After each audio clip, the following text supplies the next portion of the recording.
বিভিন্ন নেতৃবৃন্দ, জামাত ইসলামের জেলা এবং থানার নেতৃবৃন্দ, আমার সামনে উপবিষ্ট সংগ্রামী শেরপুরবাসী ভাই ও বোনেরা, আসসালামু আলাইকুম ওয়া রাহমাতুল্লাহ।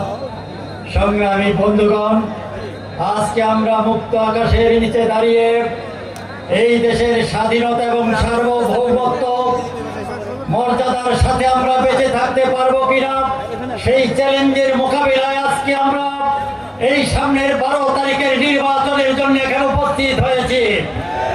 সংগ্রামী বন্ধুগণ, স্বাধীনতার পরে এই দেশটাকে এ পর্যন্ত যারা ক্ষমতায় এসেছিল একটা পর্যায়ে সারা 5 বছর তারা সবসময় চেয়েছে এই দেশটাকে ভারতের অঙ্গরাজ্য হিসেবে পরিণত করার জন্য।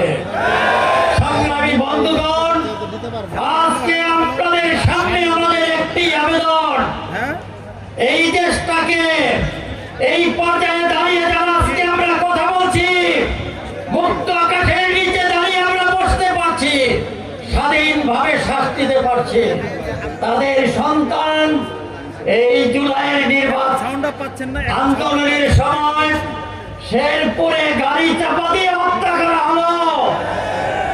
এই হত্যাকারীর বিচার আপনারা চান না?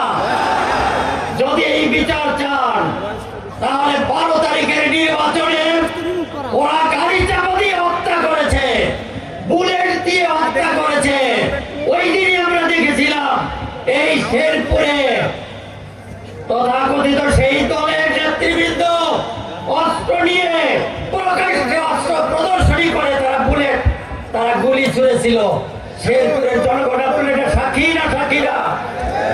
আমরা চাই 12 তারিখের নির্বাচনে ওদের এই অস্ত্রের মোকাবিলায় আমরা ব্যালটের মাধ্যমে ওদের বিচার করব এবং ভোট দিব। আপনারা সবাই রাজি আছেন তো? আজকে যদি আমরা এই দায়িত্ব পালন করতে না পারি, সংগ্রামী ভাই এবং বোনেরা, তাহলে এই যে আমাদের সন্তানগুলো শহীদ হলো, একটা দল সম্পর্কে না বললেই নয়, তারা আজকে দেশের জন্য নির্বাচনে দাঁড়ায়। লজ্জা থাকা দরকার, যারা নিজেদের মধ্যে ঐক্য করতে পারে না।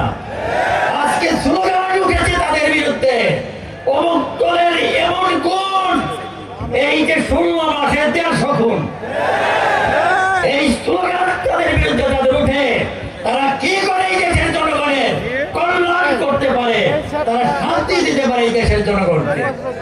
এই জন্য সংগ্রামী বন্ধুগণ, ভাই এবং বোনেরা, আপনাদের কাছে আমাদের সঠিক বন্ধু অনুরোধ, এই দলকে দেখে নিতে হবে ভোটের মাধ্যমে। এই খুনি, লুটেরা, দখলদার, চাঁদাবাজদের বিরুদ্ধে এই দেশে আমাদের ঐক্যবদ্ধ হতে হবে। দেশটাকে শান্তি এবং সুশৃঙ্খল একটা জাতি হিসেবে সারা দুনিয়া